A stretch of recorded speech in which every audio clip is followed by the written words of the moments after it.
Bharat news. मैं हूं are के सिंह। इस वक्त मौजूद हूं कानपुर शहर के घंटाघर चौराहे पर बाबा बिरेश्वर महादेव मंदिर पे। आइए सावन के महापर्व पे जो है बात करते हैं। यहाँ पे आचार्य जी है, सौरभ शुक्ला जी। बात करते हैं सावन पर्व पे। जी, सभी को श्रावण मास की अनंत शुभकामनाएं। स्ट्रॉन्ग भारत की पूरी टीम को सभी को श्रावण मास की अनंत शुभकामनाएं। भगवान भोलेनाथ की कृपा से सभी को सद्बुद्धि एवं समृद्धि प्रदान हो।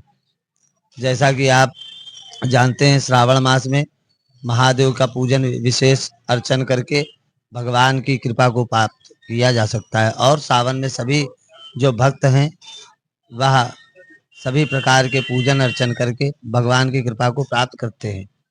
आज इसी श्रृंखला में इस वर्ष श्रावण मास की प्रारंभ से ही भगवान वीरेश्वर महादेव मंदिर में नित्य निरंतर महारुद्र अभिषेक का आयोजन होता आ रहा है। इसी श्रृंखला में आज भी यहाँ पे महारुद्राभिषेक का आयोजन संपन्न हुआ है, जिसमें सभी भक्तगण और सभी वीरेश्वर महादेव के सहयोगी गण ने बहुत ही आत्मीयता से भाग लिया। आचार्य जी, एक बात जानना चाहेंगे कि सावन मास पे जो है कि खास क्या होता है, और दर्शकों को क्या बताना चाहेंगे इस बार सावन मास पे क्या खास है?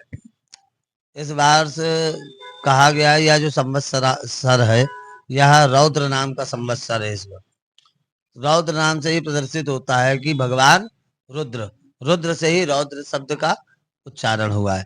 तो जब संवत्सर का नाम ही रौद्र है तो भगवान रुद्र अपने रौद्र अवतार पर है, और जब भगवान अपने रौद्र अवतार पर होते हैं तो प्रलय आती है। जैसा कि आप चारों तरफ देख रहे हैं, संसार में कैसी उथल पुथल है, तूफान है, बाढ़ है की स्थिति है, वर्षा वृष्टि अधिक है, ओलावृष्टि लग है, कहीं लैंड स्लाइड हो रही है, कहीं पे युद्ध हो रहा है, परमाणु युद्ध होने का भी खतरा है।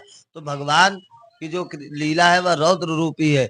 इसलिए इस श्रावण मास में विशेष तौर पर भगवान पार्थिवेश्वर से गंगा जी का अभिषेक, गंगा जल से अभिषेक करते हुए भगवान शिव पर गंगा जल से अभिषेक, दूध से अभिषेक करते हुए विश्व में शांति की प्रार्थना करनी चाहिए।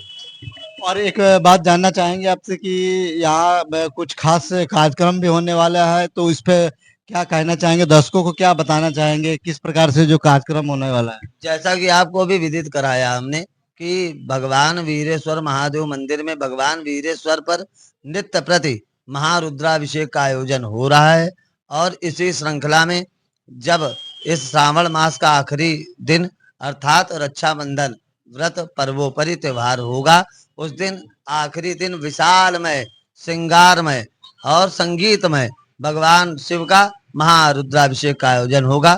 इसमें हम सभी भारतवासी भगवान के अभिषेक में भगवान के भक्त गण सभी समाहित होकर भगवान के अभिषेक को करके अपने जीवन को कृतार्थ बनाएंगे। जैसे कि महाराज जी आपने बताया रक्षाबंधन को लेकर के, तो रक्षाबंधन पे इस बार क्या खास है और क्या मुहूर्त है, कुछ बताएंगे दर्शकों को? कुछ रक्षाबंधन में इस बार प्रातःकाल लगभग 11 बजे के बाद से सभी, रक्षाबंधन का अर्थ है, आप रक्षाबंधन जब शब्द बोलते हैं तो आपको पहले ही प्रतीत होता है रक्षा और बंधन, अर्थात रक्षा सूत्र से बंधा हुआ वह बंधन। तो कहते हैं यह पर्व जो है रक्षाबंधन का वह सर्वश्रेष्ठ है, अनंत है। क्यों? क्योंकि इसमें श्रावणी उपाकर्म अर्थ अर्थात रक्षा सूत्र को अभिमंत्रित करके उनका पूजन करके फिर उसको बांधा और बंधवाया जाता है, जिससे कि आपके जीवन में समृद्धि और आपके जीवन में जितने क्लेश हैं, जितनी बाधाएं, उनसे भगवान आपकी रक्षा करे और आप सभी जन में सुख शांति हो। धन्यवाद आपका। और यहाँ वरिष्ठ पत्रकार केसरवानी जी, राजेंद्र केसरवानी जी, और उनसे भी बात करना चाहेंगे और जानना चाहेंगे कि सावन के महापर्व पर जो भोलेनाथ के लिए क्या कहना चाहेंगे, दर्शकों को क्या बताना चाहेंगे? हर हर महादेव, हर हर महादेव। सबसे पहले देखने वाले सभी दर्शकों को और देशवासियों को सावन माह की हार्दिक शुभकामनाएं। और आप सभी से, सनातन के जो भी मानने वाले लोग हैं, सबसे पहले तो एक अपील ये करना चाहेंगे कि तमाम बड़ी बड़ी मंदिरों में जाने की बजाय अपने आसपास की उन मंदिरों में जाएं और वहां पर पूजन अर्चना करें तमाम अपने साथी संगतों के साथ में, ताकि जो आपके आसपास का बगल का जो मंदिर है वो इस पूजा से जो है अधूरा न रह जाए। तो सबसे पहले तो सनातन के लोगों को यही अपील है हमारी। और दूसरी बात, आज जो पूजा की हम लोगों ने आज भगवान भोलेनाथ का रुद्राभिषेक का कार्यक्रम किया, पंडित जी थे साथ में और तमाम सारे हमारे दिग्विजय सिंह थे और भी तमाम सारे मित्र लोग थे। तो आज हम लोगों ने भगवान भोलेनाथ की पूजा के पश्चात जो है ये मांगा है कि भारतीय जनता पार्टी के जो 5 बड़े नेता हैं उनको सद्बुद्धि दी जाए, ताकि जो हमारे देश की व्यवस्था लगातार खराब हो रही है वो सुदृढ़ हो। तमाम जो शहर में जो गड्ढे हैं, जो गड्ढे के जिम्मेदार लोग हैं वो जागें और इन गड्ढे जैसी समस्याओं से उनको जो है निजात दिलावें, क्योंकि आए दिन घटनाएं हो रही हैं, एक्सीडेंट्स हो रहे हैं, लोग जो है लोगों के घर के चिराग बुझ जा रहे हैं।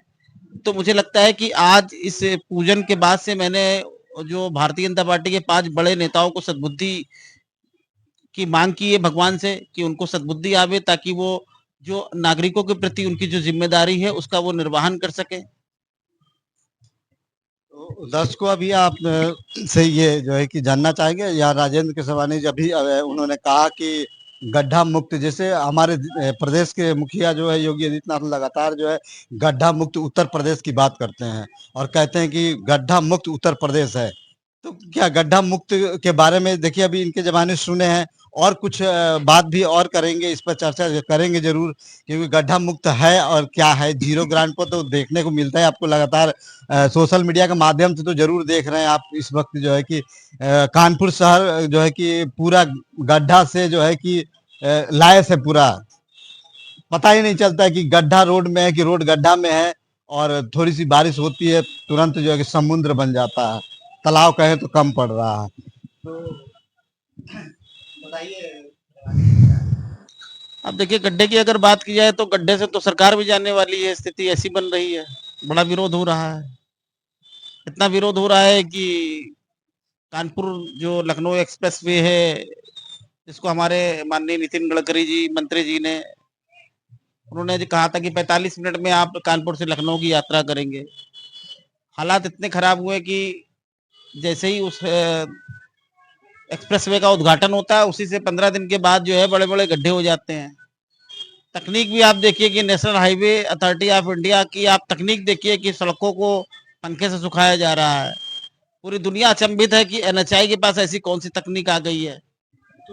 कहीं न कहीं जो बहुत बड़ा सवाल है वर्तमान सरकार के ऊपर में जो है, बहुत बड़ा सवाल है कि एक्सप्रेसवे बनता है कानपुर लखनऊ के लिए और 13 दिन नहीं होता है, और जो है कि 42 करोड़ कभी बताया जा रहा है, कहीं 47 करोड़ बताया जा। मेन क्या बजट है अभी पूरी जानकारी नहीं है, जो कि बहुत बड़ी बात है। और इस वक्त जो है वर्तमान सरकार को लेकर के बहुत सारा बात हो रहा है, बहुत प्रकार के जो है कि बातें कही जा रही है, और आप देख भी रहे हैं। आप क्या कहते हैं इस बारे में, आप ज़रूर हमारे चैनल को लाइक शेयर कमेंट के माध्यम से ज़रूर बताएं और खबर को आगे बढ़ाएं।